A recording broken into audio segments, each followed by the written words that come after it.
On lui avait promis une formation de 5 jours pour apprendre à changer de métier, mais dès le début du séminaire, ce cadre d'une grande banque a vite déchanté. On nous explique que certaines personnes ont un type psychologique qui leur fait avoir des maladies psychosomatiques. On peut même avoir des tumeurs au cerveau psychosomatiques, ce qui me paraît quand même d'un point de vue médical assez aberrant. Et ça m'a mis vraiment la puce à l'oreille.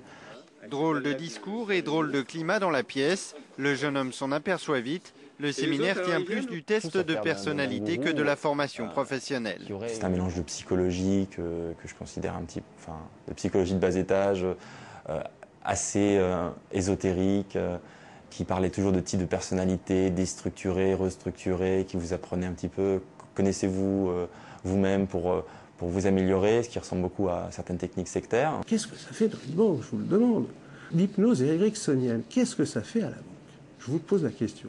Ce sont des méthodes de psychologie, de psychanalyse, de psychiatrie. Si elles ne sont pas mises en œuvre par de véritables professionnels, elles peuvent entraîner une rupture, un changement de comportement extrêmement grave chez la personne. Après enquête, le gouvernement s'apercevra que ce formateur était lié à une secte officiellement répertoriée. Une infiltration dans le monde du travail qui n'est plus rare. Avec l'avènement du coaching, certains mouvements tentent de s'intégrer via la formation. Objectif, recruter bien sûr et gagner de l'argent. Le but des mouvements sectaires est de recruter des adeptes pour leur soutirer de l'argent. Et quand elles ont pris conscience du fait que l'argent était dans les entreprises, eh bien, ces organisations sectaires se sont tournées vers les entreprises car c'est là qu'est l'argent.